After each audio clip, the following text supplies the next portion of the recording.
Le soleil est bas dans le ciel. La nuit ne va pas tarder à tomber. Elle s'annonce fraîche et claire. Presque aucun nuage dans le ciel, mais une légère brise qui fait tourner le peu de feuilles mortes qui restent encore sur le sol. Le petit Abel regarde avec attention le ciel. Il aime ce moment que personne ne peut expliquer, ce moment où le grand luminaire du jour laisse sa place au petit de la nuit, ce moment que l'on n'arrive pas à saisir, où tout à coup, le ciel s'éclaire de mille feux.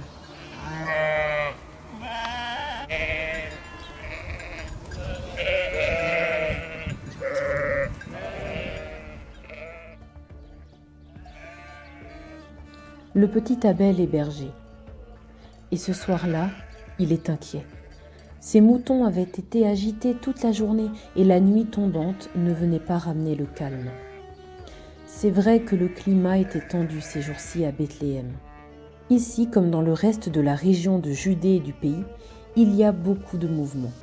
Chacun a pour mission de regagner le village de ses ancêtres. Rome a lancé un recensement. Il faut donc compter les habitants, chacun à sa place. Abel, lui, n'avait pas bougé. Il n'avait pas connu ses parents. Il ne sait pas d'où il vient. Comme il a toujours vécu à Bethléem, alors il reste là.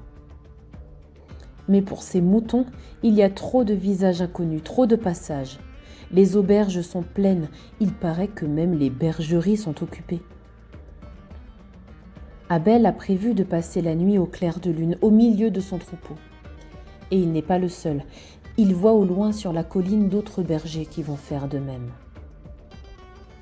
Ça y est, il est l'heure pour Abel de faire une dernière fois le tour de son troupeau et de rassembler ses brebis. Il a une caresse ou un mot pour chacun de ses moutons. Le petit garçon connaît chaque pièce de son troupeau.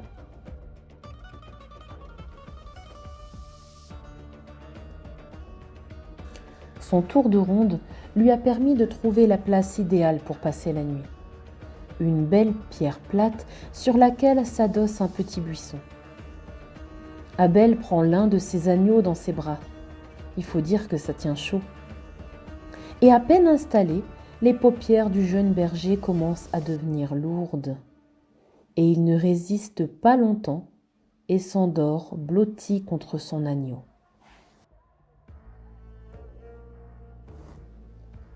Tout d'un coup, l'agneau s'agite dans les bras d'Abel.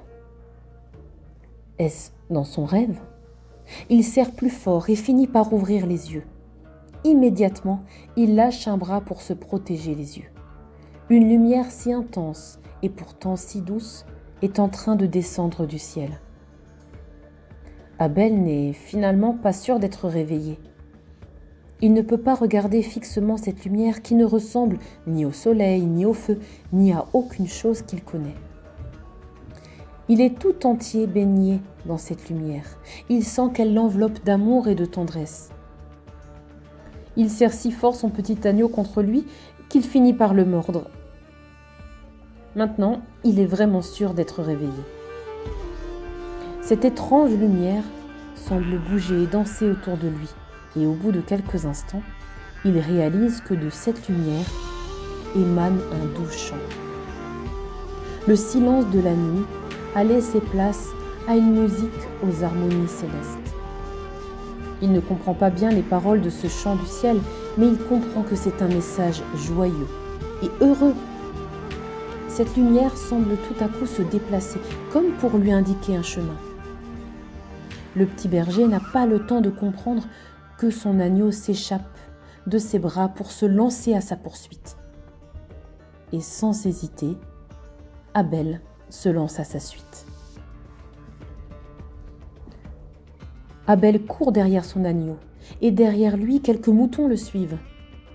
Balayant du regard la colline, il voit qu'il n'est pas le seul berger à avoir été réveillé et à se mettre en route. Au pas de course, ils semblent tous se diriger dans la même direction que son agneau, lui qui file tout droit vers un abri de fortune à flanc de montagne. Et voilà que le petit agneau s'y est engouffré tout entier.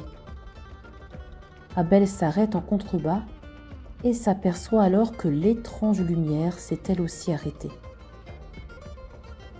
Au-dessus de cet endroit si ordinaire. Alors, rassemblant toutes ses forces, Abel s'élance pour gravir la colline. Il ralentit sur les derniers mètres, puis il s'arrête sur le seuil. Discrètement, il passe la tête et il n'en croit pas ses yeux. La source de lumière qui émane de ce lieu provient d'un petit bébé. Il est si petit, il est si fragile. Le regard bienveillant et protecteur de l'homme qui est à ses côtés semble dire à Abel « Approche, approche, sois sans crainte ». Ce nourrisson est dans les bras de sa maman qui le berce. Elle s'adresse au petit berger avec un regard plein de tendresse, lui aussi tout à fait éloquent, comme pour dire « Il est pour toi ». Abel, poussé par un désir de toucher cet enfant, de le caresser, avance vers cette famille échouée là à Bethléem, au milieu de nulle part, au milieu de la nuit, et pourtant baignée dans la lumière.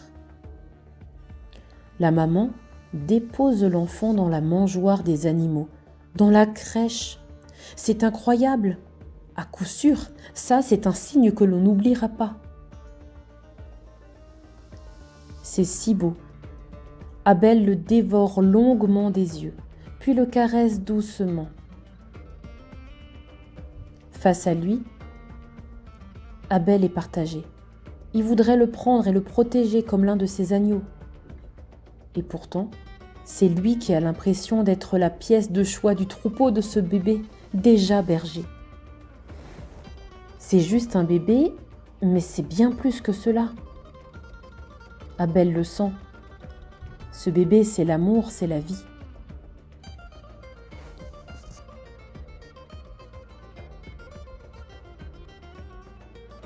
C'était il y a presque 2000 ans. C'est le mystère de Noël. C'est la vie, c'est l'amour, c'est la fraternité qui prennent visage et qui viennent habiter au milieu de l'humanité. Oui, c'est un bébé, mais c'est bien plus que cela.